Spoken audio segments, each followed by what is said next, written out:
Je pense qu'il est temps de passer à la plénière de clôture de cette édition 2024 du Forum de la gouvernance sur la gouvernance d'Internet. Et je demande à Mathieu Delem de Contrôle A de nous rejoindre sur scène, à Sandrine Elmy-Hercy de l'ARCEP, Christophe Gotland de TGS France, Cédrine Lanfranchi-Signol de la communauté d'agglomération de Saint-Quentin en Yvelines.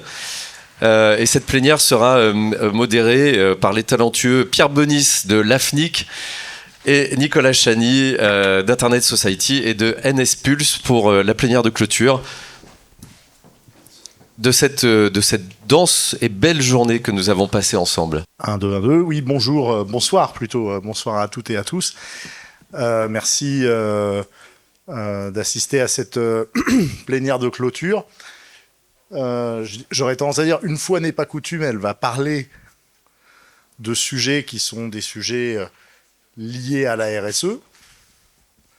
Ça nous est arrivé il y a 2 ans ou 3 ans, Nicolas, me semble-t-il, d'avoir une plénière de clôture qui était sur des sujets un peu plus précis là-dessus, enfin beaucoup plus chiffrés, qui étaient les sujets de l'impact carbone du numérique.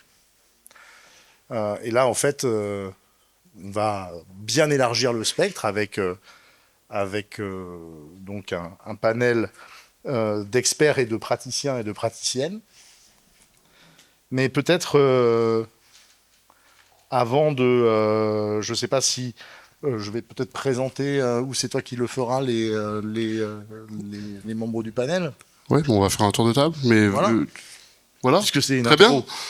Bien. On n'a pas répété, ça se voit.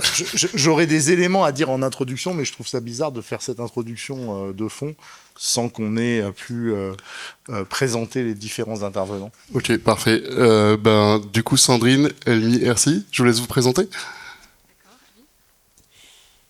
Bonsoir à tous. Je voulais commencer par remercier les organisateurs de cette fabuleuse édition du Forum de la gouvernance de l'Internet.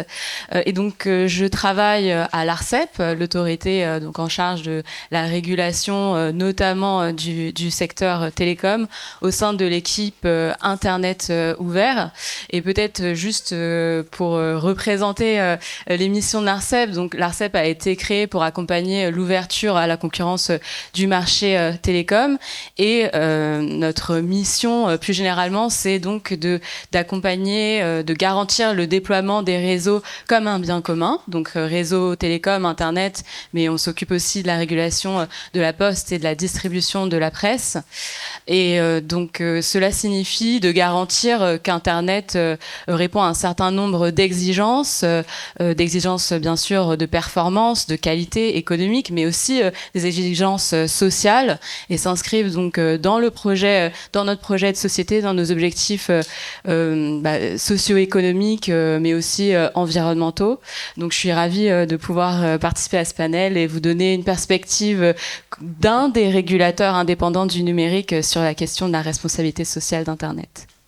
Merci beaucoup Sandrine. Et on va passer la parole à Céline Lanfranchi-Signol de la communauté de l'agglomération de Saint-Quentin en Yvelines. Bonsoir à tous et ravie de participer à ce panel. Alors moi, je vais avoir un peu le rôle d'être celle qui fait le pas de côté.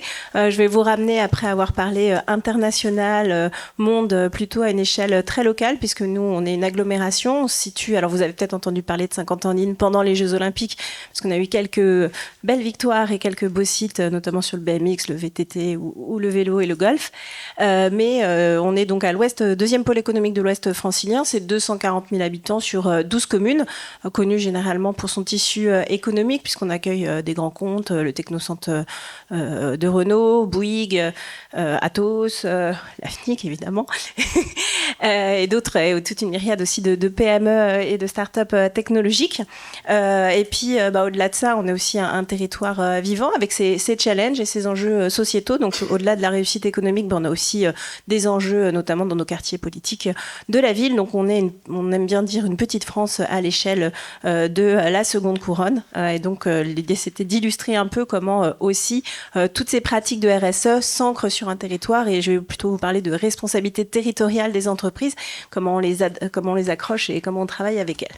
Voilà, et je fais partie, donc vous aurez un point de vue aussi qui vient du développement économique. Je fais partie de la DGA, développement économique et mobilité. Et plus particulièrement, je suis en charge de la direction innovation. Et dans innovation, on parle aussi innovation sociale. C'est pour ça qu'on va parler RSE. Merci beaucoup Céline. Pour vous présenter donc Christophe Gotteland de TGS France, vous êtes coach. Je vous laisse vous présenter. Bonjour à toutes et à tous. Donc, je travaille consultant coach en RSE. Donc, je travaille sur l'accompagnement des structures, qu'elles soient privées ou publiques, associatives, sur la mise en place de leur démarche de responsabilité sociétale. Et je suis aussi évaluateur pour le compte de l'AFNOR sur le label engagé RSE. C'est comme ça que j'ai rencontré l'AFNIC, chez qui je suis allé il y a 18 mois maintenant, et dans lequel je vais bientôt revenir pour continuer le travail. Et effectivement, RSE, avec ces notions globales, juste le mot de transition, peut-être un peu en avance pour Pierre, mais c'est sur ces notions et concepts. On peut, il y a des sujets planétaires, on l'a évoqué tout à l'heure. Pensée globale, agir local. Moi, j'aime bien m'alimenter du pensée globale pour aller voir ce qu'on fait dans le local. Donc, ça me convient tout à fait. Merci Christophe. Et pour finir ce tour de table, j'ai passé la parole à Mathieu Delem, qui préside le groupe Controla, qui est un groupe orienté sur l'Internet utile. Oui, bonjour et merci à l'organisation. Controla, oui, alors je suis le président du groupe. On est un groupe regroupant 4 entités et on défend un numérique juste et utile. Enfin, on essaye. Et j'ai également une casquette de coordinateur d'un groupe de travail sur l'éco-conception numérique au sein de l'INR. Et je suis aussi je travaille aussi avec l'AGIT, l'Alliance Green IT.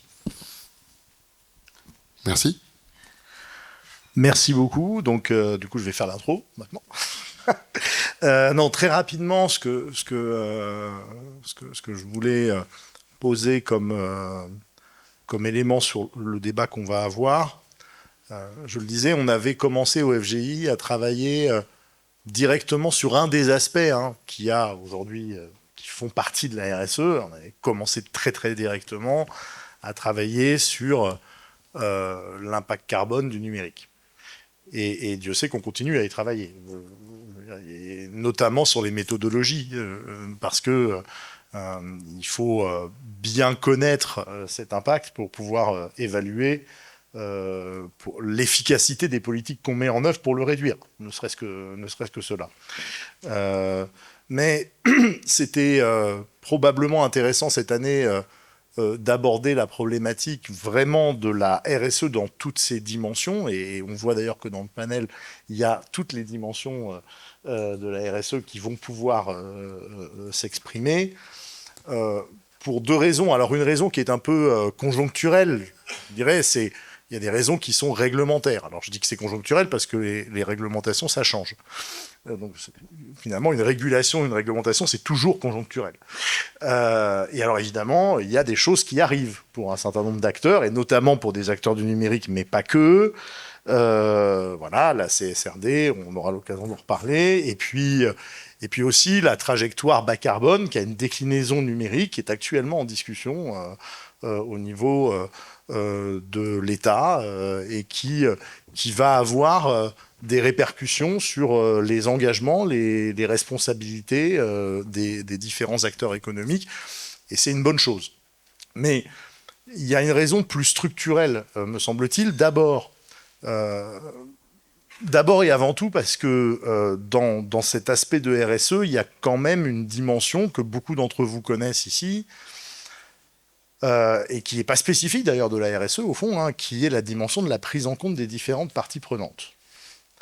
Alors, je dirais presque que c'est le slogan du Forum sur la gouvernance de l'Internet.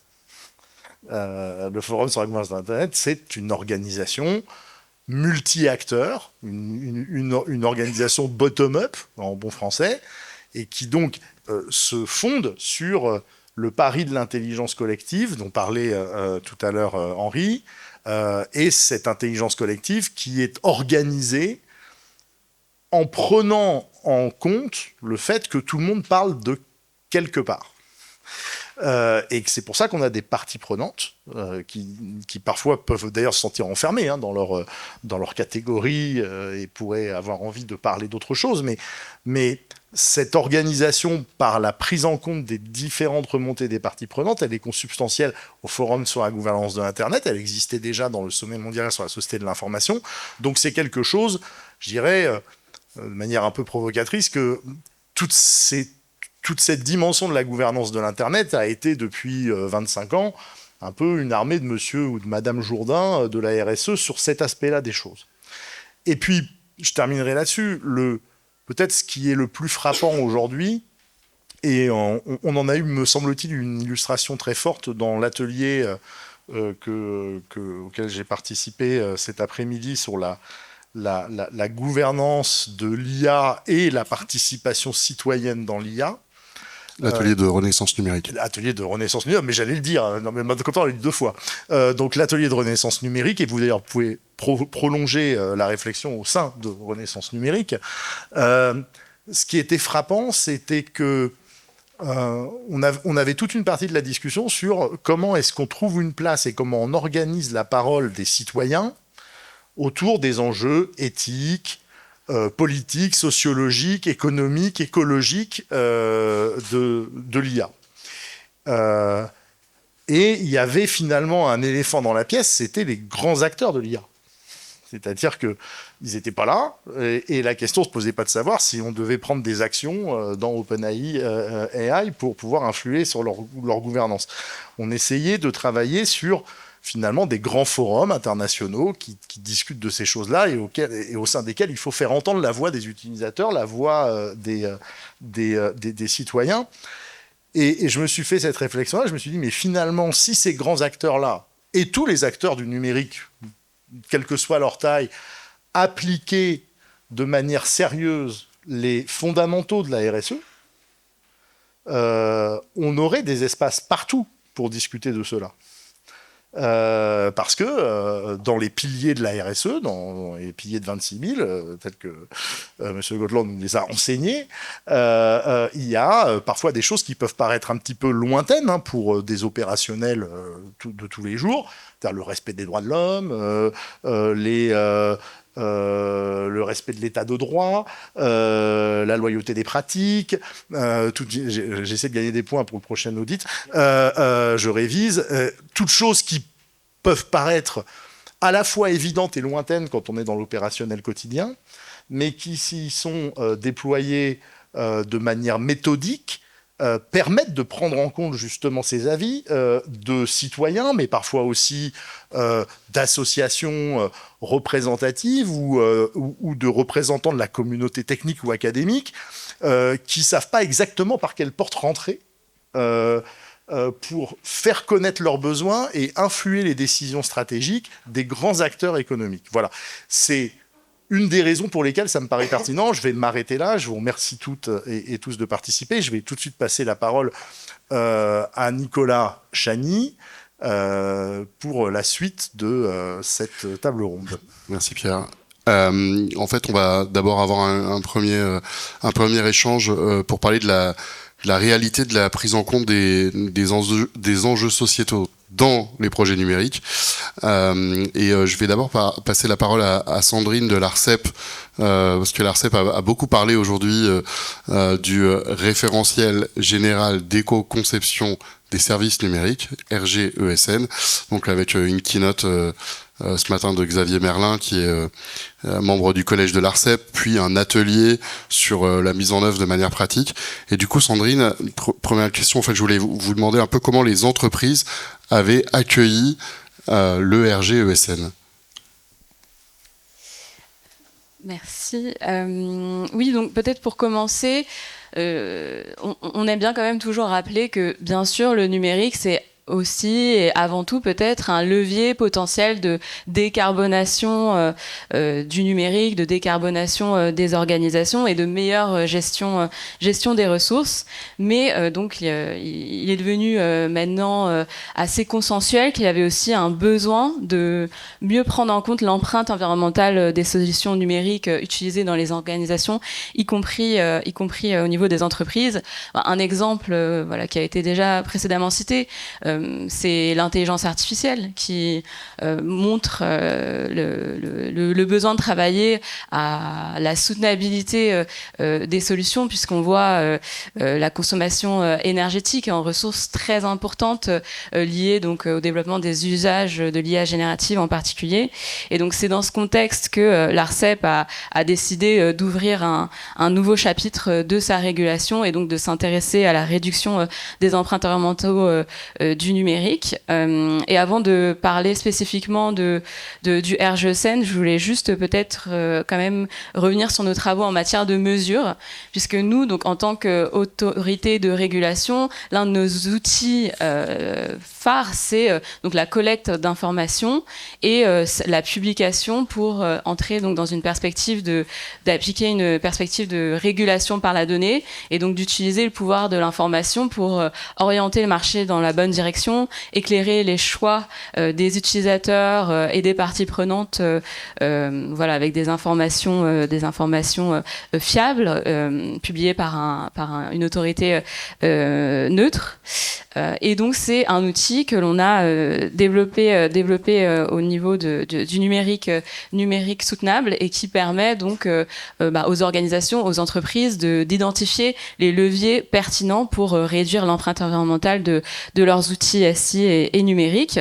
Et donc on a publié donc sûrement une étude que vous avez sûrement vu passer avec l'ADEME en 2020 donc sur l'empreinte environnementale du numérique, donc qui met en avant que l'empreinte carbone du numérique c'est 2,5% des émissions carbone nationales et qu'elle peut être répartie en 3 catégories. D'un côté les terminaux qui représentent la majorité de l'impact carbone mais aussi de consommation en ressources du numérique, suivi des centres de données et des réseaux. Et on met aussi en avant que cette empreinte va augmenter si aucune action d'éco-conception, de sobriété est entreprise. Et en fait, c'est pas seulement donc une étude qu'on a publiée à un instant ad hoc avec des hypothèses. C'est une étude dont les conclusions sont vérifiées, étayées par une enquête annuelle qu'on publie chaque année à partir des données que l'on collecte auprès donc des acteurs du numérique. Et on a publié donc la dernière édition en avril 2024 et on y voit que par exemple côté opérateur télécom, les émissions de gaz à effet de serre ont augmenté de 2%, alors qu'au niveau français, les émissions ont baissé de 2,5% si on regarde les chiffres transsecteurs. On voit aussi une augmentation de 15% de la consommation énergétique des centres de données et de 14% de leurs émissions carbone. Et donc, tout cela, que faire face à ces chiffres et pourquoi ces chiffres sont importants? Déjà, d'une part, on a aussi publié un baromètre du numérique où on demandait donc aux utilisateurs, y compris professionnels, selon eux, quels étaient les leviers pertinents pour réduire leur empreinte environnementale. Et le levier le cité comme le plus pertinent, c'était donc de trier ses mails, alors qu'on sait, quand on regarde ces chiffres, que trier ses mails, c'est pas du tout un levier pertinent lorsqu'on va concevoir une stratégie environnementale, une stratégie numérique soutenable. Donc tout ça pour conclure sur les leviers à disposition si vous souhaitez donc construire une démarche numérique responsable au niveau d'une organisation. Le premier levier, c'est de stabiliser le parc de terminaux. Et lorsque vous avez besoin d'acquérir un nouveau terminal, une nouvelle quantité de renouveler une partie de votre parc de terminaux, il faut absolument reporter sur des appareils de seconde main ou du moins des appareils qui sont maintenables dans le temps et réparables, recyclables. Et le second levier qui est moins connu, qui est moins documenté, mais qui l'est de plus en plus surtout en France, c'est aussi de s'attaquer à l'impact immatériel de vos solutions numériques et du SI, et donc de travailler sur l'éco-conception des services numériques, mais aussi la sobriété des usages. Et donc c'est dans ce cadre-là qu'on a publié et dans cette perspective-là qu'on a publié en mai 2024 le référentiel général de l'éco-conception, ou RGECN, donc qui a fait l'objet d'une keynote et d'un atelier ce matin. Et donc pour répondre à la question comment il a été accueilli, il a été accueilli comme un outil pour accompagner les démarches volontaires d'éco-conception. Certaines entreprises, certaines organisations, mais aussi certaines administrations et autorités ont commencé ou l'implémentent déjà pour être certains d'intégrer les enjeux environnementaux dans tout le cycle de vie de leurs produits SI et de leurs services numériques. Donc voilà, pour commencer. Merci Sandrine. Je vais passer la parole maintenant à Céline, puisque donc vous accompagnez beaucoup d'entreprises, vous voyez passer des projets innovants, vous voyez passer beaucoup de sujets. Comment justement au niveau d'une communauté d'agglomération vous voyez la prise en compte de ces sujets RSE? Alors, je la vois comme une préoccupation importante des entreprises et c'est rassurant. Je vais peut-être dézoomer justement pour revenir sur pourquoi les entreprises aussi se mettent à cette démarche et comment nous, en tant qu'agglomération, on a vu et on peut les accompagner parce que finalement, il y a déjà beaucoup d'acteurs positionnés, pas mal de référentiels, de pratiques. Mais finalement, pour une entreprise, alors selon sa taille, on a à la fois des grands groupes et des petits groupes. Donc déjà là, vous avez une pluralité d'acteurs. Vous n'avez pas du tout les mêmes façons d'aborder la RSE, les mêmes préoccupations. Dans un grand groupe aussi, ça va être porté des fois plus côté développement durable, parfois plus côté RH, inclusion. Donc déjà, on parlait de parties prenantes et il faut comprendre aussi les attentes de ces parties prenantes. Et c'est ça qu'on a cherché à faire, nous, dans la démarche, et je reviens un peu, c'était de se dire, voilà, il y a des besoins d'entreprise, elles partent pas toutes du même niveau, comment nous, on va pouvoir proposer quelque chose. Il y a des acteurs qui accompagnent, les CCI, les acteurs du numérique, les acteurs du développement durable, l'ADEME, etc. Un grand nombre de personnes. Déjà, la première chose, souvent, quand on les accompagne, c'est les aider à s'y retrouver et à comprendre tout ce qui se passe. Et puis, après, c'était aussi de se dire, le côté local, la valeur ajoutée, c'est de dire, il y a des solutions qui existent aussi. Elles peuvent échanger leurs bonnes pratiques, elles peuvent se regrouper autour de projets. Et donc, on est parti dans la démarche, effectivement, de l'intelligence collective, qui va bien avec cette démarche RSE, déjà de savoir ce qui était fait, pour déjà partager ces bonnes pratiques, et puis ensuite, voir comment créer de nouveaux projets. Donc les demandes des entreprises aussi, elles vont pas toutes avoir le même enjeu derrière leur politique RSE. Bien sûr, il y a un enjeu réglementation, ça va être souvent ce qui va aider celles qui freinent un peu à passer le pas, mais ça peut être aussi une façon aussi de revoir complètement son modèle économique. Tout à l'heure, on parlait de l'impact de l'IA ou des technologies sur les modèles économiques. La RSE aussi, ça peut être un nouvel argument de vente. J'ai en tête des entreprises qui sont passées d'une stratégie de coût à une stratégie de valeur ajoutée qui s'expliquait parce que derrière, elles vendaient quelque chose, un engagement, et c'est ce qu'on voit de plus en plus, notamment aussi avec les entreprises à mission. Et puis, ça va être aussi un enjeu, et là, on va revenir à l'échelle locale, d'attractivité, puisque on a des entreprises qui étaient dans une relance, dans une croissance suite au Covid notamment, et qui avaient besoin d'attirer. Et aujourd'hui, c'est une attente. On parlait de la jeunesse tout à l'heure. C'est clair que c'est une des questions que posent les jeunes recrues, finalement, très importante pour eux, c'est dans quelle entreprise je vais et quelle est la mission, quelle est l'ambition et comment cette entreprise me propose autre chose que un poste et un salaire. Et donc c'est aussi pour ça qu'on a travaillé avec ces entreprises pour attirer les talents grâce à ces différents arguments liés à la RSE, pour retenir aussi, on parlait qualité de vie, souvent on va parler, nous on était en plus en plein dans la dynamique sportive et bien-être puisqu'en préparation des JO, donc il y avait pas mal de choses à développer sur cette partie-là. Et puis surtout, je vous ai dit, voilà, on a un tissu, voilà, on a un territoire pluriel et on a un tissu aussi d'acteurs associatifs, d'acteurs de l'ESS, puisqu'on a aussi une politique dédiée aux acteurs de l'économie sociale et solidaire sur le territoire. Et on avait des solutions aussi à portée de main. Et on s'est rendu compte qu'elles étaient mal connues de la part des entreprises. Donc c'était aussi, finalement, quand on parlait, Think Global, Act Local, on a des fois des grands groupes qui vont chercher des solutions très très loin, alors qu'elles avaient déjà pas mal de choses à portée de main quand vous avez des fondations historiques comme Agir face à l'égalité des chances, des missions locales, des acteurs des ESAT, donc pour le handicap. Donc on a déjà aussi pas mal de choses à proposer aussi sur les questions et les enjeux du développement durable. On a un club climat qui réfléchit avec des entreprises locales à des projets d'autoconsommation, des choses comme ça. Donc nous, notre rôle, c'était vraiment de mettre en synergie tous ces projets, pas que pour les acteurs du numérique, finalement pour tous. Après, le numérique vient en accompagnement, mais voilà. Et donc, on est parti plutôt de fédérer un peu tous ces acteurs, à les faire travailler ensemble, et puis après à leur proposer des projets, et puis aussi pour que des salariés aussi se sentent investis. On parlait citoyens, nous, on parle usagers du territoire, et les salariés, les étudiants, les chercheurs sont aussi des usagers du territoire, au même titre que les citoyens, et donc c'est aussi comment les embarquer dans toutes ces démarches. Merci beaucoup Céline. Et du coup, je vais passer la parole à Christophe, qui aussi est sur le terrain, comme Céline, avec les entreprises. Et du coup aussi, vous, comment vous voyez les entreprises aborder ces sujets-là aujourd'hui ? Tout à fait. Alors sur le terrain, je dirais, dans une entreprise ou une structure quelle qu'elle soit, il n'y a jamais rien. Certaines fois, on entend ah oui, mais moi, j'ai pas commencé ma RSE ou je fais rien pour l'instant. En fait, c'est pas vrai.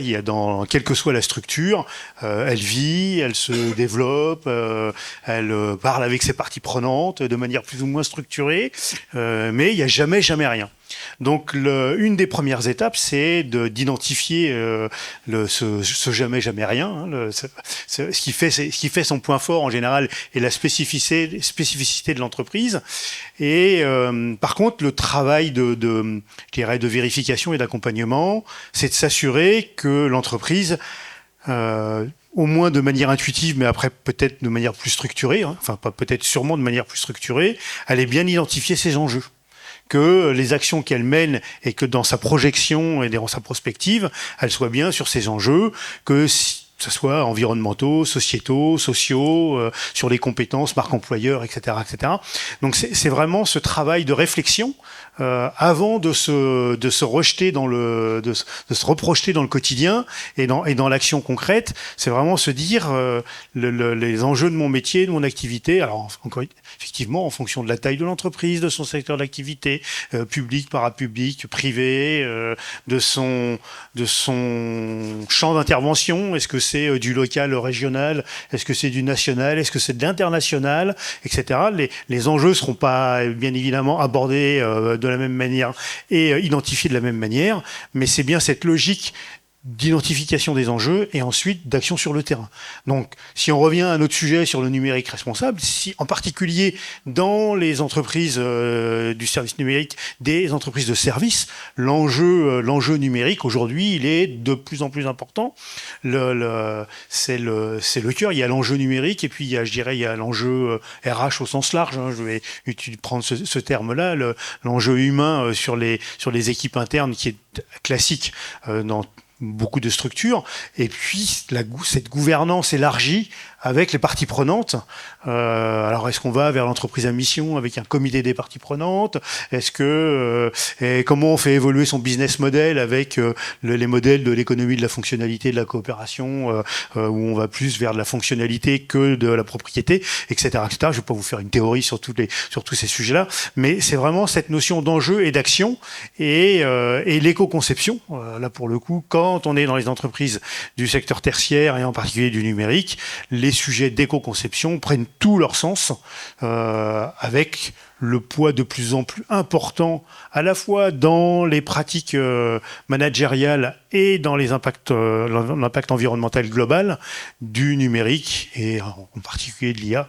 Donc c'est vraiment c'est un sujet d'éco-conception. Donc moi je suis ravi qu'il y ait des initiatives qui se structurent comme celle-là, parce que ça va permettre, quand on va aller dans les entreprises et les structures, enfin quelles qu'elles soient, je dis entreprise, parce que c'est plutôt c'est mon champ d'intervention privilégié aujourd'hui. Les entreprises du service numérique, c'est vraiment leur dire, maintenant vous avez un modèle pour éco-concevoir qui est. Alors après, il y avait déjà des modèles qui existaient, mais on pouvait toujours dire ah oui, mais non, mais c'est machin qui l'a fait, etc. Là, au moins, c'est une autorité neutre, indépendante, et donc on peut pas accuser de parti pris. Donc voilà, c'est vraiment d'aller chercher, une fois qu'on a bien cette réflexion globale sur les enjeux, qu'est-ce qu'on fait sur le terrain, à travers les collectivités ou à travers les entreprises. Merci beaucoup Christophe. Et pour finir ce tour de questions, j'ai une question à Mathieu. Parce que Mathieu, tu es engagé depuis longtemps dans les sujets responsables, que ce soit pour travailler pour le web des associations, tu es engagé dans le domaine du handicap, tu as fait beaucoup pour l'accessibilité et aussi plus récemment pour l'éco-conception. Tu as parlé tout à l'heure que t'étais à l'INR, qui est l'Institut du numérique responsable. Mais j'ai vraiment une question, je fais pas ton CV. Et en fait, je me demandais, est-ce que par exemple, en ce moment, tu te dis, enfin, les gens commencent à nous écouter, à faire des choses, ou tu te dis, c'est un nouveau bullshit 2024, après avoir eu des bullshit 2023, des bullshit 2022. Non, j'espère que ce ne sera pas du bullshit. En gros, on a abordé... Alors, le numérique responsable, pour rappel, c'est plusieurs thématiques. On pourrait les définir sur People, Planète, Prosperity.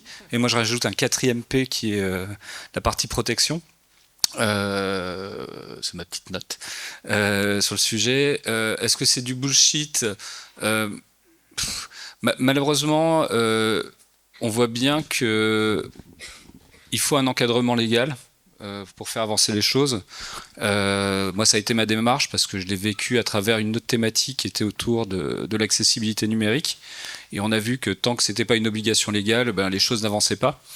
Et du coup, et je remercie l'ARCEP et l'ARCOM avec le RGESN, on va avancer. Je trouve ça génial. Mais il faut donner, je dirais, les outils et surtout, il faut aussi sensibiliser. Parce que souvent, c'est par manque de connaissances ou même manque de conscience des thématiques ou des sujets. Et pour qu'on puisse avancer, il faut déjà, cette première démarche, c'est sensibiliser, je dirais, les publics pour qu'ils aient conscience, je dirais, que ça existe. Beaucoup de gens autour de moi n'avaient pas conscience que le numérique, alors si on parle de la partie planète, environnement, que le numérique avait un impact environnemental. Donc c'était la découverte, parce qu'on l'a tous fait, on a tous noté en bas de nos mails, n'imprimez pas ce mail, et ainsi de suite. C'est pas bien, voilà, mais le numérique c'est pas bien dans ces cas-là aussi. Donc les gens, il faut qu'ils aient une prise de conscience. Ensuite, la prise de conscience derrière, de donner, je dirais, il y a un grand manque sur la formation, donc il y a chaque étape. On voit bien qu'aujourd'hui dans les écoles du numérique, peu de sujets sont abordés sur les notions d'impact, qu'elles soient sociales ou environnementales. On est plus orienté sur la tech. Ça, c'est un deuxième niveau. Et le troisième niveau, après, ça va être toute la partie stratégie, conception et production des outils.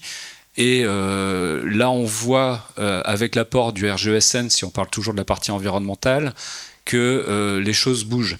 Les choses bougent parce qu'on voit que dans le service public, même si ce n'est pas une obligation légale, ils l'inscrivent de plus en plus dans leurs appels d'offres.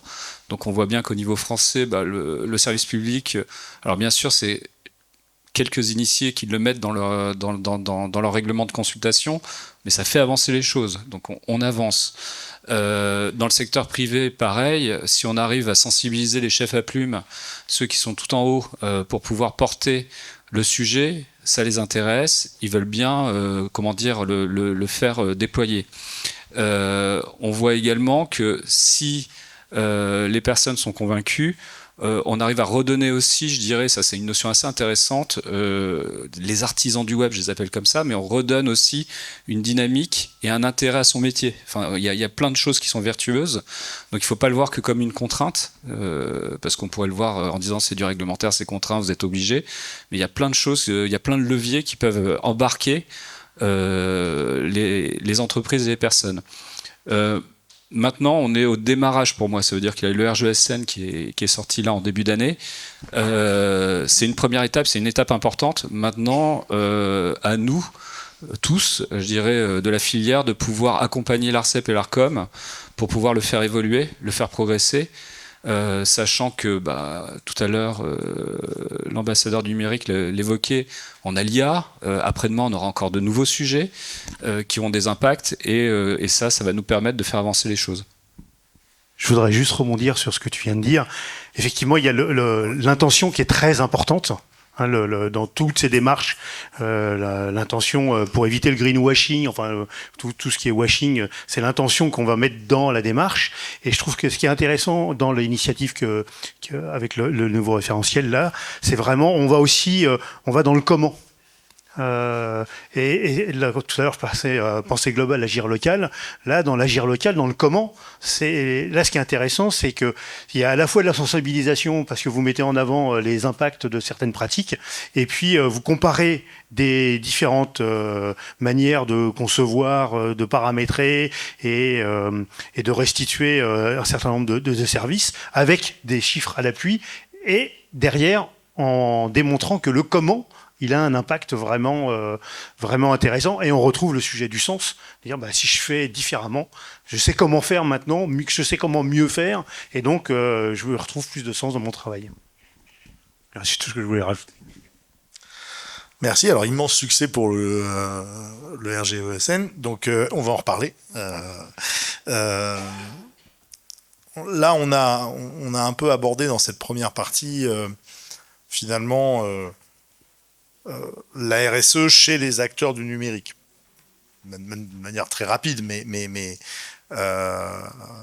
même s'il y a une vision qui était déjà plus transversale, portée par une communauté d'agglo. Mais là, en fait, je voudrais qu'on décale un tout petit peu l'angle maintenant et qu'on se pose la question. Alors, c'est pas blanc ou noir, enfin je pense pas que ça soit blanc ou noir, mais c'est finalement l'internet numérique au sens large, mais le numérique c'est très très large, hein, bien entendu.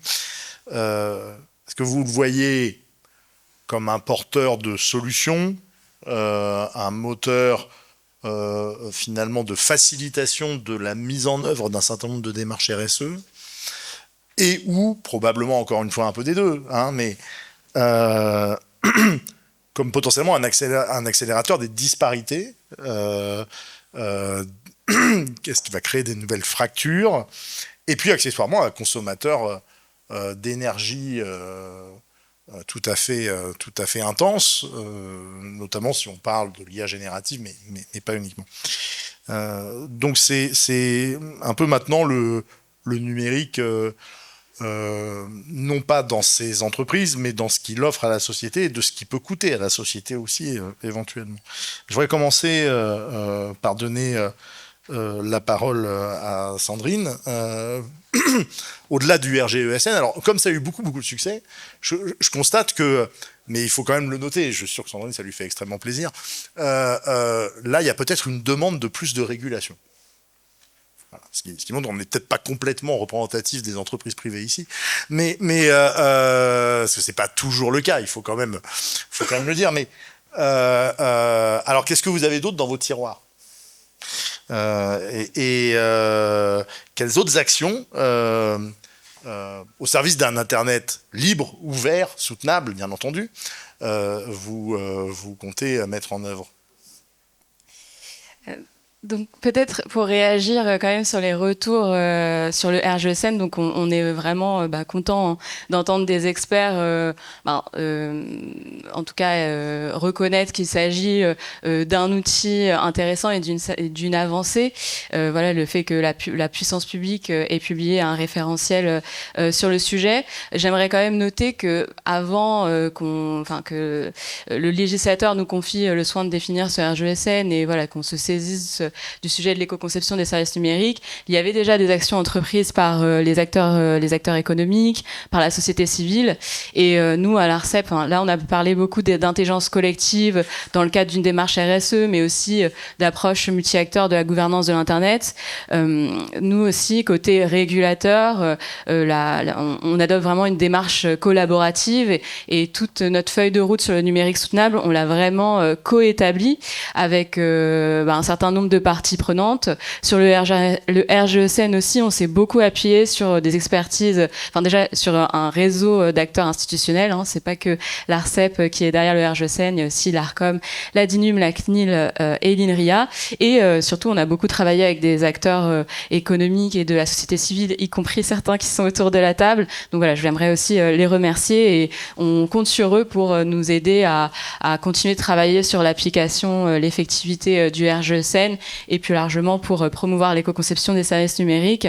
Sur le sujet du rôle de la régulation en matière déjà environnementale, nous sur le sujet de l'éco-conception des services numériques en particulier, on pense que la bonne approche, si on souhaite aller plus loin en termes d'obligations, dispositions réglementaires, c'est l'approche européenne, voire internationale. Donc on est vraiment très investi au niveau européen et international pour déjà partager les résultats de nos travaux sur la mesure, mais aussi ce premier référentiel, puisque c'est une première, il n'y a pas d'équivalent en tout cas niveau européen et international. Et après, comme j'ai expliqué sur l'environnement, on n'a pas travaillé seulement sur les RGESN, on a un certain nombre de travaux sur la mesure qui est assez importante. On a aussi un chantier sur les actions de notre régulation traditionnelle qui peuvent permettre d'accompagner la transition environnementale, notamment des opérateurs télécoms. Donc par exemple, accompagner le passage du cuivre vers la fibre, qui permet donc des gains côté consommation énergétique, efficacité énergétique du réseau, mais aussi par exemple concernant l'incitation à la mutualisation des infrastructures. Donc voilà, on accompagne aussi les acteurs en matière d'éco-conception. Et lorsqu'on pense à un Internet donc à la fois soutenable et aussi éthique, donc pendant longtemps, Internet et le numérique ont surtout été envisagés comme des potentialités, comme synonymes de progrès, d'innovation, au service de nos objectifs sociaux. Donc c'était pas seulement, on va dire, un côté naïf ou utopique, c'est parce que lorsqu'Internet s'est développé, ça a été conçu comme un projet technique, mais aussi un projet de société, un espace décentralisé, ouvert, un espace de liberté et d'innovation. Mais progressivement, à mesure que l'usage d'Internet s'est généralisé et qu'il est justement, comme ça a été dit en keynote, ce n'a plus été un réseau de geeks qui se partageaient des images de chatons, mais que des grands acteurs du numérique ont commencé à devenir parfois des verrous pour accéder au réseau Internet. Il est devenu assez évident qu'il fallait mettre en place non seulement une gouvernance de l'Internet multi-acteurs, mais aussi une régulation d'Internet et du numérique. Donc c'est dans ce cadre-là, notamment, que s'insèrent les activités de l'ARCEP pour donc soutenir le déploiement d'Internet comme un bien commun. Et dans nos activités, citer un principe fort voilà, qui peut alimenter la discussion aujourd'hui, c'est donc de défendre et de garantir un Internet ouvert. Donc ça passe par donc garantir la neutralité du net. C'est un principe qui garantit donc l'égalité de traitement et d'acheminement des flux sur le réseau Internet. Donc c'est un principe qui est garanti par le droit européen depuis l'adoption du règlement Internet ouvert en 2015. Mais plus largement, c'est aussi l'idée, enfin le droit à la liberté des utilisateurs d'accéder au contenu de leur choix, mais aussi de partager le contenu de leur choix sur Internet et de participer justement à ce bien commun. Et sur ce point-là, nous, on a été lanceur d'alerte en 2018 sur donc le rôle des grandes plateformes qui pouvaient imposer un certain nombre de verrous et donc, être parfois des obstacles à l'entrée de nouveaux acteurs et d'innovation sur Internet. Donc, il y a eu des avancées au niveau européen avec l'adoption du Digital Markets Act et du Digital Services Act. Voilà, on peut en revenir dessus. Mais aujourd'hui, et je vais finir sur ça, on se penche sur les conséquences de l'émergence de l'IA générative comme nouvelle porte d'entrée Internet sur ce principe d'Internet ouvert et sur la liberté des utilisateurs, la capacité des utilisateurs d'accéder au contenu de leur choix et de bénéficier de ce bien commun qu'est Internet, puisque avec donc l'émergence des chatbots comme ChatGPT, mais aussi l'inclusion de plus en plus commune de briques d'IA génératives dans nos services numériques traditionnels, moteurs de recherche, réseaux sociaux, par exemple, mais aussi voilà, dans nos logiciels entreprises, on a donc des phénomènes qu'on avait déjà identifiés pour des services, d'autres services plateformes numériques comme le phénomène de bulle algorithmique, mais il y a aussi les risques de rétrécissement du contenu sur Internet qui qui émergent et qui, pour nous, côté ARCEP, doivent être abordés dans le débat public, mais aussi dans les prochaines discussions autour de la gouvernance et de la réglementation de l'IA. Merci beaucoup. Donc il y a encore pas mal de choses dans les tiroirs, justement. Christophe, tu avais rappelé, merci de l'avoir rappelé, que tu étais venu nous accompagner à la FNIC sur l'obtention du label engagé RSE, qui est un label qui permet d'identifier les bonnes pratiques liées à la mise en œuvre d'une norme qui n'est pas certifiante, qui est la norme ISO 26000, mais qui est, je dirais, la norme RSE aujourd'hui, même s'il y en a une autre en préparation qui elle est certifiante. Il me semblait qu'à l'époque, tu nous avais dit qu'il y avait très très peu d'acteurs du numérique qui avaient sollicité ce label-là. Mais qu'en revanche, tu voyais beaucoup d'utilisation du numérique dans les nombreuses entreprises que tu accompagnais et que tu coachais. Et donc, de ce côté-là, sur ce numérique utilisé au sein des entreprises dans leur stratégie RSE ou à l'encontre de leur stratégie RSE, toi, qu'est-ce que tu as vu peut-être d'exemples positifs, intéressants, encourageants, et puis aussi parfois de pratiques inquiétantes ou alors qui étaient orthogonales avec une démarche RSE? Alors ça va faire un peu schizophrène, parce que là, d'un côté, mais en fait, je dirais comme chacun d'entre nous, on est fasciné par les possibilités et les opportunités qui sont apportées par ces nouveaux outils. Et puis d'un autre côté, quand même, je ne sais pas si c'est de la crainte ou de la méfiance ou de la prudence. D'abord par l'impact environnemental, par tous les sujets sur lesquels vous êtes encore en train de travailler et qui vont encore surgir sur la qualité des données, la propriété, le partage de la valeur même, on n'en a pas beaucoup parlé, mais le partage de la valeur sur ces outils-là, comment enfin, il est capté, il me semble capté quand même par quelques acteurs principaux et dominants. Donc c'est à la fois très excitant de pouvoir analyser ces pratiques. Même moi en tant que consultant RSE, je peux mettre mes programmes de formation, les challenger.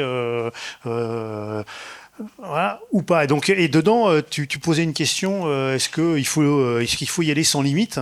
Est-ce qu'il faut repousser les limites, hein, c'était ta question. Alors je sais, en fait, je suis un peu perplexe par rapport à une question comme celle-là. Est-ce qu'il faut repousser les limites? Est-ce qu'il faut se fixer des limites?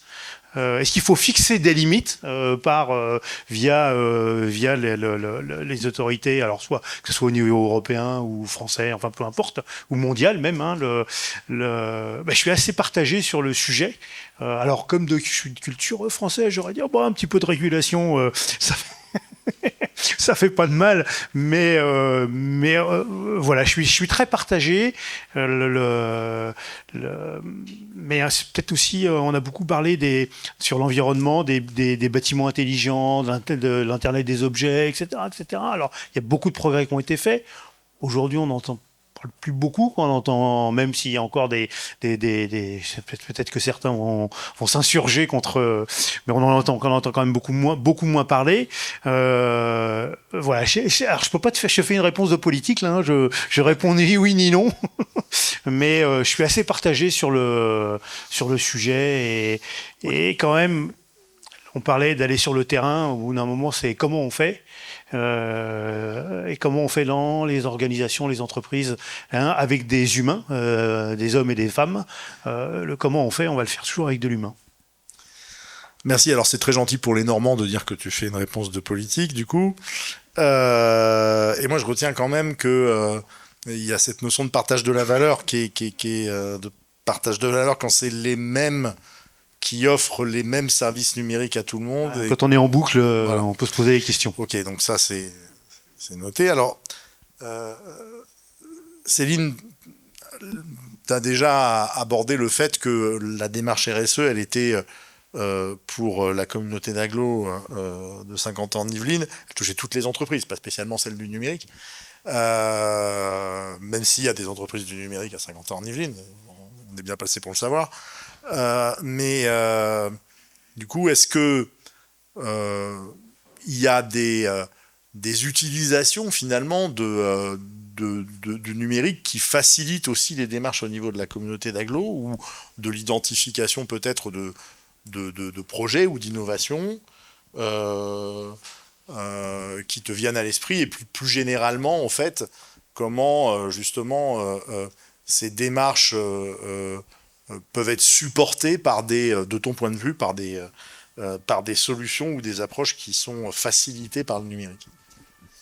Je vais être fidèle à mon président qui va me dire que le numérique, c'est le plus grand accélérateur d'intelligence et de création de valeur. Donc, on va dire qu'on a une prédisposition à aller vers le numérique. Mais là, pour le coup, sur la démarche RSE, on est parti avant tout de l'humain et de se poser la question après quels outils numériques viendraient en renfort. Alors après, je dis ça, mais on a quand même après, comme tous les territoires, une démarche aussi de smart territoire, donc d'utilisation des données, de développement de nouveaux services numériques. Et bien évidemment, il faut qu'on se pose les bonnes questions. Donc nous, on a envie d'expérimenter, on aime être bac à sable, on a plutôt tendance à y aller sans passer toutes les limites. Mais donc c'est important pour nous justement qu'il y ait des acteurs comme vous qui réfléchissent au cadre et aux garde-fous qu'on doit avoir et comment nous, on doit se positionner par rapport à ça.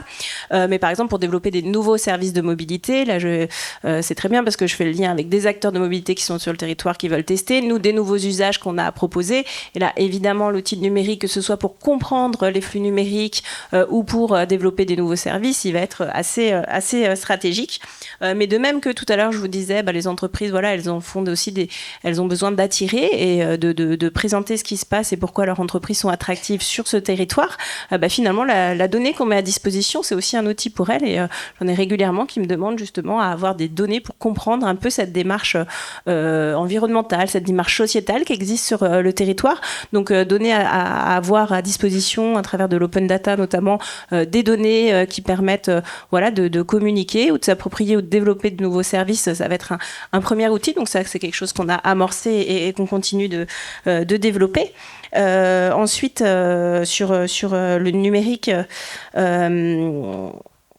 excusez-moi, ça va être aussi les transitions. Donc là, c'est un chantier qu'on veut engager. Et donc, donc on a un petit workshop RSE. Hein, nos entreprises, on les réunit régulièrement sur ces sujets-là. L'AFNI qui participe notamment autour de différents projets. Et justement, les prochains qui nous ont demandé, on va être sur le numérique responsable. Donc là, je suis un peu en avance de phase. Je suis plutôt venue chercher des informations pour leur apporter. Même si on a quand même pas mal d'acteurs qui sont déjà contributeurs. Hein, quand vous avez un grand centre comme Telehouse, par exemple, en data center, ou que vous avez Atos, forcément, ils sont assez avancés sur ces questions-là, ou même d'autres acteurs du numérique, ou le LNE aussi, qui fait de la certification sur pas mal de sujets, notamment l'IA ou la radiofréquence, etc. Donc on va aussi aller là-dessus parce qu'on a aussi des enjeux de décarbonation de nos acteurs. Donc forcément, ok, il y a la démarche RSE, mais de toute façon, ils sont obligés d'y aller parce que aussi c'est le sens de l'histoire pour eux. Et donc c'est source de pas mal d'innovation. Donc il y a aussi cette dimension-là. Donc oui, a priori, le numérique va être accélérateur. Après, on a un troisième point. Voilà, je vous ai dit, on essayait aussi de mettre avant tout l'humain et comment ça venait en appui des démarches. Et on est sensible quand même, puisqu'on a des acteurs de l'insertion, sur le handicap, etc., sur les freins et les risques de fractures et de conforter ces fractures. Et c'est pour ça aussi qu'on essaie de prendre le problème à l'envers et d'avoir des projets où le numérique va être un outil de remobilisation au service de ces acteurs, mais pas que. Donc, par exemple, on avait un projet dans le cadre des PIC, donc sur tout ce qui est plan avec les compétences et pour encourager les publics éloignés de l'emploi, par exemple, à se saisir des outils du numérique, soit pour retrouver des jobs, soit pour aller vers les métiers du numérique. Donc, on a voulu un peu contrecarrer et on a fait un gros travail pour embarquer tous les acteurs, on va dire, traditionnels de l'insertion à s'approprier au fur et à mesure ces outils et à voir quand est-ce que je peux l'utiliser, quand est-ce que non, je reste sur mon accompagnement traditionnel pour pouvoir embarquer ces publics et s'adapter à toutes les générations et ne laisser personne à côté du chemin. Et puis le dernier point pour nous qui est important aussi, c'est, on l'a dit tout à l'heure, il y a sensibilisation, formation avant de partir sur les stratégies. Et tout ce point de sensibilisation, d'orientation et de formation, il est assez stratégique et on croit beaucoup à l'éducation, que ce soit primaire, collège, lycée et aussi dans les établissements d'enseignement supérieur. Et donc, on a pas mal d'actions autour de ça. Et notamment, on avait aussi une action avec des ambassadrices, puisque dans les sujets RSE qui étaient sortis, c'était aussi la féminisation des métiers scientifiques, techniques. Donc, on englobe notamment le numérique et l'industrie.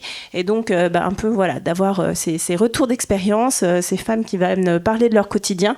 Donc, on a fait des portraits, que ce soit photos, affiches, vidéos. Il y a des rencontres. Elles interviennent régulièrement aussi dans les collèges, lycées. Donc cette dynamique, on croit beaucoup aussi à embarquer, à former, et ça fait partie pour moi de la pédagogie. Et finalement, le numérique, ça vient être un outil au service de tout ça. Merci beaucoup. Alors, il y a eu quelques évocations d'aspects qu'il fallait surveiller sur le numérique dans ses impacts potentiellement négatifs. Et donc la question que je voudrais à ce stade poser à Mathieu, même si elle fait un peu écho à la première question que lui avait posée Nicolas tout à l'heure d'ailleurs, mais ça c'est pas la question du bullshit, mais c'est la question du est-ce que le laisser faire, laisser aller est une bonne approche? Est-ce qu'il faut taper du poing sur la table? Est-ce qu'il y a est-ce qu'il faut plus de régulation? Et puis peut-être aussi, alors une question subsidiaire là-dessus, c'est plus de régulation, mais avec des évolutions technologiques telles que celles qu'on connaît, l'IA générative par exemple, qui n'avait pas ce succès-là il y a 3 ans, en tout cas. Comment est-ce qu'on construit des régulations qui anticipent finalement cela? En d'autres termes, est-ce qu'il y a besoin de sanctions? Est-ce qu'il y a besoin de peur du gendarme pour que les acteurs du numérique soient plus responsables si jamais ils ont besoin de l'être davantage? Je pense qu'on était grands gamins dans les années 80, fin 90-2000. On laissait un jouet et sans réguler. Enfin, rien n'était régulé. C'était, pour les anciens que je suis, c'était quand même sauvage. et je reparlerai pas des chatons parce que on va arrêter avec les chatons. Mais on avait un terrain de jeu quand même qui était fabuleux. On faisait un peu tout et n'importe quoi. Donc ce Far West, est-ce qu'il faut le réguler? C'est pas, enfin, c'est dur pour moi de dire ça. Moi, je dirais plutôt qu'il faut. Enfin, moi, je suis plutôt dans une démarche de donner des bonnes pratiques et donner du sens. Et je pense que c'est ça. Il faut être inspirant. Il faut faire prendre conscience aux gens que ce qu'ils font a un impact, qu'il soit positif ou négatif. Il a un impact dans tous les cas. Donc, on voit bien, je dirais, l'intérêt de plein de services numériques et malheureusement la déviance qu'ils ont subie. Donc, régulation, c'est vraiment quand on arrive à ce qu'on ne soit plus écouté. Ça veut dire que à partir du moment où on met, par exemple, un public à la marge, pour moi, il y a un problème. Donc, si on parle des publics handicap, par exemple, il y a une loi qui passe en 2005, il y a un décret vers 2006-2007, voilà. Il y a une obligation légale. Et puis, je peux vous dire, il se passe rien. Rien et rien. Et on avait beau, enfin moi je prenais mon petit bâton de pèlerin et puis je sensibilisais même le service public pour leur expliquer que dans le cadre de l'appel d'offres auquel on avait répondu, il y avait une notion qui s'appelait l'accessibilité numérique, dont personne n'avait conscience autour de la table en réunion de lancement. Donc, à partir d'un certain moment, on a vu les choses qui se sont bousculées, malheureusement ou heureusement. Là, j'ai pas de. Les deux sont appréciables. C'est qu'en 2016, à partir du moment où on a dit maintenant, on arrête le game, on va mettre des pénalités, bizarrement, comme on l'avait vécu avec le RGPD, parce que c'était un super bon exemple, dès qu'il y a des pénalités associées, les choses se sont mises en place. Alors, non pas pour répondre, je pense, en étant. C'est pas hyper bienveillant ce que je vais dire, mais en gros, ça a répondu parce que je pense que ça a été pris par le service juridique. Ça veut dire qu'à partir du moment où il y avait des pénalités, il y avait du financier associé, automatiquement, les institutions, les entreprises se sont bousculées. Avant, je peux vous dire, mis à part si, dans le cadre du projet, il y avait des gens qui avaient conscience, qui avaient connaissance de la loi numérique française, hein, au final, parce que si on parle du RG2A ou du RGPD, c'est sous l'égide européenne et ainsi de suite, mais enfin, les choses se sont à chaque fois bousculées tristement. Ça, c'est un constat que je fais, parce qu'il y a eu du financier associé et du service juridique associé. Mais c'est pas comme ça que moi je le vis. Je le vis avec mes équipes, je le vis avec les gens que je côtoie au quotidien et qui ont des projets à produire, en leur indiquant qu'au final, c'était vertueux. Parce que faire de l'accessibilité, faire de l'éco-conception, bah, au final, c'est améliorer aussi l'expérience utilisateur. Il y a plein de choses qu'on peut aborder avec eux et qui leur démontrent qu'au final, on n'est pas là pour les contraintes. C'est pas une contrainte, c'est pour ça, parce que régulation, pour moi, il y a une contrainte, mais au contraire, c'est vertueux. Et c'est comme ça qu'il faut qu'on puisse le vivre. Et dans tous les corps de métier, parce que ce soit, j'ai envie de dire, sur l'expérience utilisateur d'un point de vue design, que ce soit sur la question de sens de faire du code propre, et ainsi de suite. Enfin, on revient aux fondamentaux, hein. Par exemple, sur l'accessibilité, pour être très clair, on revient aux fondamentaux de savoir coder, hein. Sur l'éco-conception, pareil, on revient aux fondamentaux, hein, pour toujours les vieux comme moi. Bah voilà, nous à l'époque on avait une contrainte, c'était d'avoir un modem 56K et ça passait pas. Donc il fallait bien réfléchir de comment on pouvait faire passer le projet numérique dans les tuyaux. Donc c'est pour ça que je souhaite qu'on conserve tous un message. Enfin moi celui que je porte, c'est un message ultra positif. Ça veut dire que il y a une régulation qui doit être obligatoire pour pouvoir faire avancer, mais ça c'est une vision sociétale, enfin, c'est l'ensemble de l'institution qui doit avancer. Mais par contre, il faut vraiment le porter, je pense, sur bonne pratique et vraiment le voir comme quelque chose de vertueux. Merci beaucoup Mathieu. Alors tu as fait le bonheur de Régis Massé dans la salle, le DSI de la FNIC. Il a dit qu'il était vieux. Et... non, pas non. Massé, mais Ah bon, pardon. Mais parce que effectivement, il y a sur le dev notamment, il y a une question de génération. C'est-à-dire qu'effectivement, il y a des gens qui ont appris à développer avec des contraintes matérielles qui étaient très fortes et qui s'aperçoivent qu'il y a eu toute une période d'enseignement du dev qui avait fait fi de cette contrainte matérielle. Et en fait, aujourd'hui, les référentiels d'éco-conception, ils réintroduisent de la contrainte, même si elle n'est pas immédiatement matérielle, mais elle rapproche d'un mode d'enseignement du développement qui était peut-être celui, alors même s'il a été modernisé évidemment, mais qui était peut-être celui qui, je vais pas dire le nombre d'années parce que je ne vais pas être méchant, mais d'il y a quelques décennies. En tout cas, merci beaucoup pour cela. Je vais passer la parole de nouveau à Nicolas pour qu'il vous la passe et qu'il y ait un échange. Du coup, voilà, c'est... Oui, on est dans les temps. C'est savoir si vous aviez des questions ou vous vouliez intervenir sur des sujets. Et dans ce cas-là, je vous passe le micro avec plaisir. De toute façon, s'il n'y a pas de questions, il n'y a pas de cocktail. En attendant, je voulais juste rebondir sur. Alors on parle beaucoup d'IA et de gouvernance internationale, etc. Mais dans les entreprises, dans le quotidien, il y a deux sujets numériques qui sont importants. Je vais les appeler les irritants. C'est quand vous allez dans une structure et que tout le monde vous parle des logiciels qui fonctionnent pas, du temps de réponse qui est pas des lignes qui se coupent, pas d'internet disponible, etc. En fait, on n'est pas sur des sujets méga, je dirais, mais super compliqué. On est juste sur de l'irritant quotidien, de la qualité de vie au travail, des conditions de travail, et dans certaines structures, ça peut être un cas de stress infernal pour les équipes. Et puis aujourd'hui, il y a aussi un autre sujet, alors qui est peut-être je sais pas, je vais dire peut-être plus dans le secteur industriel parce que c'est essentiellement là que je l'ai rencontré. C'est comment on traite la data. Avec les outils de GPAO et la contrainte ou l'opportunité CSRD qui arrive du reporting avec de très nombreux indicateurs et qu'il va falloir aller chercher les informations dans tous les sens. Le sujet de la data pour sortir du fichier Excel et de la mise à jour pour connaître le sujet, c'est aussi un irritant, j'appelle ça irritant, qui est très lié au numérique. Et voilà, je voulais juste remettre ce sujet-là en évidence sur les conditions de travail et la qualité de vie au travail. Merci d'avoir répondu à ma question. Alors la parole dans la salle à Élise Lohim. Ouais, bonjour, Élise Lohim. Ça a été mentionné très très brièvement par Pierre Bonis. Vous avez parlé de la norme ISO 26001 qui sert sur la RSE, la responsabilité sociétale.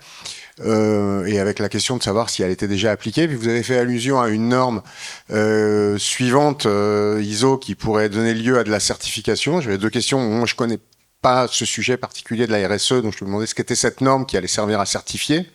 Et deuxième chose, est-ce que cette norme a un impact sur ces questions d'environnement, voilà. Ça a attiré mon attention, ça a été dit très brièvement. Alors, je pense qu'il y a plus sachant que moi. Ce que je sais, c'est qu'il y a une norme en élaboration qui va être certifiante et qui serait une version plus ou moins certifiante. Enfin, une version certifiante qui soit la plus proche possible de 26 000 qui ne l'est pas. Voilà.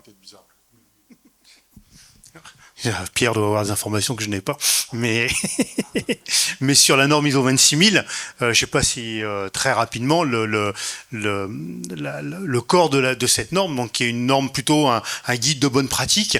Il y a ce qu'on appelle les 7 questions centrales, donc 7 chapitres d'analyse et qui permettent de passer l'activité d'une structure à un scanner de bonne pratique. Et ces 7 chapitres sont la gouvernance, les droits humains, les relations et conditions de travail, la loyauté des pratiques, donc comment je vends, comment j'achète, en gros, tout ce qui est question relative aux consommateurs, la notion de consommateur étant la plus large possible, utilisateurs, bénéficiaires, citoyens, etc., et consommateurs, clients, l'environnement. Donc l'environnement, c'est un des sujets, c'est un des 7 sujets, des 7 questions centrales. Et puis le territoire, la manière dont l'entreprise s'intègre dans son tissu socio-économique local, le local étant différent en fonction de la taille et de la nature de l'entreprise. Ça peut être du local, ça peut être Saint-Quentin, ça peut être l'Île-de-France, la France, l'Europe. Voilà, la Terre et les étoiles. Alors Pierre vient de demander à ChatGPT, donc il a consommé Je sais pas combien. l'énergie d'une ville et il a la réponse. J'ai demandé à Quant. Non, alors, j'ai pas le.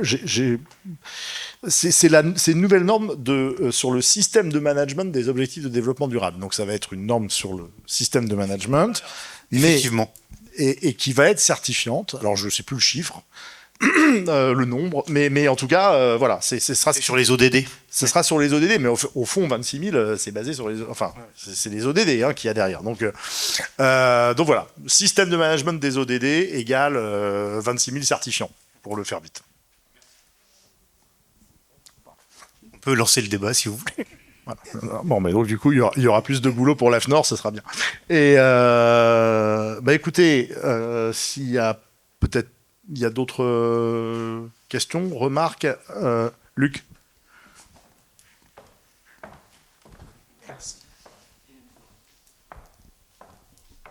Alors, Luc Saccavini, j'ai passé une partie de mon temps dans le monde académique, enfin de ma carrière plutôt.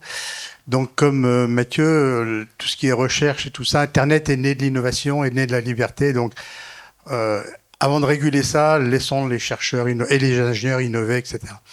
Mais pour revenir sur les aspects régulation, alors je vais peut-être enfoncer une porte ouverte, mais j'ai entendu cet après-midi qu'à peu près un tiers de la consommation énergétique du numérique était liée aux terminaux. Et je suis irrité à ce niveau-là de voir que certains sont amenés à changer de périphérique parce que leur batterie est morte, je pense à des PC.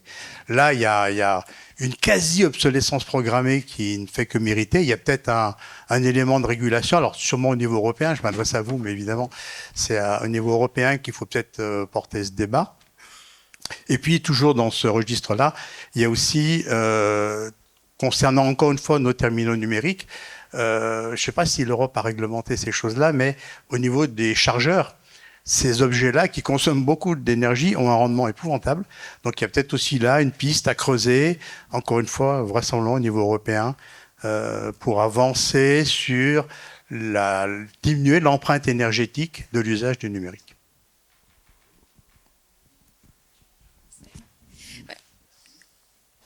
Merci beaucoup pour cette question. Donc oui, sur les terminaux, effectivement, les terminaux représentent, comme on sait, 80% de l'empreinte carbone, et donc vous mentionnez également la part côté consommation électrique, et donc quand même le sujet de l'obsolescence, y compris logicielle, des terminaux est déjà pris en compte par certaines dispositions réglementaires, et donc par exemple fin 2023, la Commission européenne a adopté une réglementation sur l'éco-conception des smartphones et tablettes qui impose une obligation de maintenance du système d'exploitation du smartphone pendant 5 ans. Donc à compter de la durée de fin de mise sur le marché du modèle. Donc voilà, on voit quand même qu'il y a des choses qui avancent, mais ça reste un sujet assez nouveau et il y a encore beaucoup de choses à faire. Et pour vous donner un exemple, donc qui fait le lien à la fois avec le RGECN non contraignant et la réglementation, nous à l'ARCEP cet été on a publié une note avec un certain nombre de demandes, on va dire, ou de recommandations à la Commission européenne sur l'éco-conception, et notamment on l'a appelé à considérer la mise en place d'une obligation de maintenance des systèmes d'exploitation, mais cette fois-ci sur les ordinateurs, et pour une durée de 10 ans, en se basant sur des études, mais aussi un critère du RGECN. Donc effectivement, il y a des choses à faire en matière de régulation, selon nous, notamment sur ce sujet-là d'obsolescence des terminaux. Et oui, non, sur les chargeurs, moi je ne vais pas pouvoir vous répondre, mais en tout cas, il y a eu une réglementation sur le chargeur universel il y a 2 ans, qui est en train d'être mise en œuvre. Mais en tout cas, c'est noté. Enfin, c'est un point intéressant. Merci. Merci beaucoup. Benjamin, j'en profite juste pour rajouter un point sur cette histoire d'obsolescence. Je pense qu'il y a aussi un autre sujet qui est important à prendre en compte, c'est des obligations qui pourraient être faites aux constructeurs de prolonger les durées de support. Nous, on l'a bien vu à l'AFNIC quand on a pris la décision d'étendre la durée de vie des matériels qu'on achetait. Et donc on l'a fait. Évidemment, comme on est des gens sérieux et qu'on ne veut pas que le FR se casse la figure, on l'a fait en disant on veut aussi du support sur l'extension de cette durée de vie. On veut être sûr que, bien qu'on étende la durée de vie, le matériel est toujours fonctionnel, qu'il est toujours opérationnel, etc. Et c'est très compliqué. Parce qu'en fait, contractuellement, les constructeurs ne sont pas du tout favorables à ce genre de choses. Et donc on l'a fait, mais on l'a fait en payant extrêmement cher les 2 ans de support supplémentaire, puisqu'on est passé de 5 à 7 sur les durées d'amortissement. Donc là aussi, il y a quelque chose peut-être à regarder sur des obligations à faire, de ne pas refuser le support sur les 2 dernières années ou de le rendre complètement inaccessible financièrement. Bonjour, Benjamin Farine à ICANN. J'ai une petite question concernant l'empreinte carbone au niveau de l'IA. J'entends beaucoup parler de ça aujourd'hui, très intéressante d'ailleurs. Et on part beaucoup sur le côté forte consommation, ce qui est réel, mais on parle peu de l'avantage que procure l'IA au sein d'une production informatique, au sein de génération de code, par exemple. Je crois vraiment cet aspect-là que je connais plutôt bien, qui nous fait gagner énormément de temps, donc du coup forcément énormément d'énergie et d'empreinte carbone. Qu'est-ce que vous pensez justement de la balance entre gain de l'IA dans la partie technologique et justement donc cette contrebalance? Merci. Tu rentres dans le fameux débat Green for IT, IT for Green. Bien évidemment, moi je jette pas à la poubelle le numérique. Enfin, le numérique a aussi des choses. Il a des apports.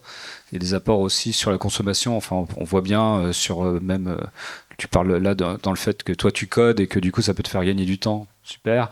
Mais après même à l'échelle, je dirais, de la ville, de l'agriculture, on voit plein de sujets sur lesquels l'IA et le numérique et pourquoi pas l'IA en couche supplémentaire vont avoir des apports évidents. Mais il faut bien différencier les deux choses. Ça veut dire, d'un côté, on peut isoler quand même aujourd'hui, même si on n'a pas encore les chiffres, hein, parce que l'IA, en gros, la problématique de l'IA qu'on a aujourd'hui, ça va être la construction des data centers, parce qu'il ne faut pas un data center pour l'IA, il en faut 2 types de data centers. Déjà, ça double, je dirais, l'infrastructure de mise en place, et bien sûr, avec encore plus de contraintes, je dirais, énergétiques, enfin, de fab et énergétiques également. Donc, et ça, on ne les a pas encore les chiffres, parce que c'est en train de monter en puissance. Donc, mais bon, bref, les perspectives sont quand même assez affolantes. Enfin, d'un point de vue impact, l'effet rebond, tout à fait. Donc c'est pour ça qu'il faut bien différencier les deux choses. Ce que tu es en train d'évoquer, ça veut dire que bien évidemment, ça va avoir une incidence et des incidences positives sur plein de sujets qui vont faire des réductions de consommation, des réductions quelles qu'elles soient. Mais de l'autre côté, il faut voir aussi dans la balance qu'est-ce que ça représente aussi en face au niveau de l'effort pour pouvoir répondre à ces types de besoins-là. Bon, merci beaucoup. Je pense que on va peut-être vous laisser aux uns et aux autres 2 minutes pour conclure, en vous remerciant vraiment tous les panélistes dans cet exercice où c'est des sujets très vastes et où on les aborde par 1 ou 2 angles. Ça peut être toujours frustrant, mais vraiment un grand merci à tous. Je pense qu'on a quand même vu plusieurs strates. On a vu une strate mondiale, des strates de régulation, des strates très opérationnelles au niveau des acteurs, des strates au niveau des territoires aussi, hein, sur l'approche de la RSE. Donc voilà, je vais vous passer la parole pour une conclusion, et une conclusion peut-être un call to action. On aime bien faire ça à la fin des FGI. Alors c'est des questions pièges aussi, forcément. C'est s'il y avait une idée que vous vouliez porter, une décision qui vous paraît indispensable, une action qu'il faut mener tout de suite, eh bien c'est le moment de la partager. Et on va commencer avec Christophe. Bon, alors pour ne pas respecter, je vais en donner 2. Une au niveau international je sais pas comment dire, de lutter contre l'hégémonie de certains acteurs, voire de certains pays sur le numérique. On va dire le numérique global, et puis au niveau plus local, c'est de promouvoir les initiatives comme celle du référentiel d'éco-conception que vous avez mis en place, du label engagé RSE de l'AFNOR ou des autres labels RSE pour promouvoir, développer la réflexion sur les enjeux et les pratiques, parce que faut pas s'arrêter aux enjeux, et les pratiques opérationnelles sur le terrain à l'initiative des territoires et des structures, entreprises ou collectivités. Merci beaucoup. Eh bien, alors. Et à très vite. Et à très vite. Je vais passer donc la parole à Céline. Oui, je vais rebondir un peu dans la même idée, effectivement, dans l'idée de promouvoir les référentiels. C'est aussi pour que chacun puisse s'en saisir et s'en saisir dans les outils qui sont des leviers d'action concrète. Donc, on n'a pas évoqué, mais nous, on croit aussi beaucoup à toute la démarche à la fois d'économie circulaire, surtout d'achat responsable. Et là, en tant que collectivité, on a aussi un rôle à jouer. Quand je vous parlais tout à l'heure d'ESS, notre rôle, c'est aussi de créer les passerelles entre ce monde de l'économie sociale et solidaire et les entreprises classiques. Donc, on a différentes démarches pour faciliter la prise, la rencontre, les occasions de business à travers différents forums. Et là, l'outil numérique, il y a des très belles plateformes pour faire ça. C'est aussi pour les collectivités. Dans les achats publics, on est un acteur à part entière et on doit être aussi un acteur modèle. Alors certes, il y a des choses qui commencent qui se développent depuis un certain temps. On a parlé de clauses d'insertion, de clauses environnementales, d'accessibilité, etc. Ça reste quand même quelque chose qui est difficile à faire. Et je pense que des référentiels, ça va venir aussi nous aider, et si on peut avoir des choses un peu flexibles, c'est tout bête, nous on peut pas privilégier le local, il faut qu'on trouve d'autres façons de faire. Il y a encore à mon avis des progrès à faire, que ce soit en termes d'appropriation des démarches de la part des acteurs publics, ça sera nous un des sujets pour le mois de l'ESS justement, et d'autre part je pense qu'il y a encore de la flexibilité à aller trouver dans ces outils de commande publique pour faciliter des achats plus responsables et être exemplaires, et puis aussi que ça se fasse dans les grands comptes et les entreprises. Merci beaucoup Céline. Alors je vais passer la parole à Mathieu parce que je suis l'ordre qui a été déterminé par Nicolas, et on terminera par Sandrine. Vu qu'on doit aller boire à 18h, sobriété, frugalité, inclusion, chaton. Sobriété, frugalité. Alors on boit. Non mais on boit pas à 18h, c'est 18h15. Voilà. C'est un peu populiste, Sandrine. Oui. Donc, pour copier Christophe, j'ai aussi noté 2 mesures. La première, ça découle un peu de la discussion qu'on a eue, c'est de concevoir des mesures au niveau européen, voire mondial, d'éco-conception des services numériques, en particulier concernant la lutte contre l'obsolescence logicielle, mais aussi l'éco-conception des vidéos et la frugalité de l'intelligence artificielle. Donc ça, c'est la première mesure. Et donc sur la seconde mesure, c'est plutôt sur le sujet de l'Internet ouvert. Donc il y a quelques jours, les États généraux de l'information ont rendu leurs conclusions. Et je vous parlais également de notre engagement pour un Internet ouvert et nos questionnements concernant l'IA générative. Donc la deuxième mesure, ce serait de mettre en place un cadre qui garantisse que le développement de l'IA générative soit compatible avec notre modèle d'un Internet ouvert, mais aussi avec le principe de pluralisme de l'information et du contenu sur Internet et de la liberté d'innovation sur Internet. Merci. Merci beaucoup. Alors, contrairement à ce qui a été dit par Mathieu, de toute façon, le cocktail n'ouvrira pas tant qu'on n'aura pas terminé. Il reste donc quelques secondes avant que ça... Non, encore une fois, merci. On a bien noté toutes les idées. Je vais repasser la parole. Alors moi, je ne fais pas de conclusion. Ça gagne du temps. J'en ai déjà fait au fur et à mesure de la table ronde. Donc maintenant, il y a un peu d'agenda. Il y a un peu d'agenda, ouais. Alors, merci à tous les 6. agendas. Vous pouvez les applaudir, s'il vous plaît. Pour cette plénière de clôture du FGI 2024.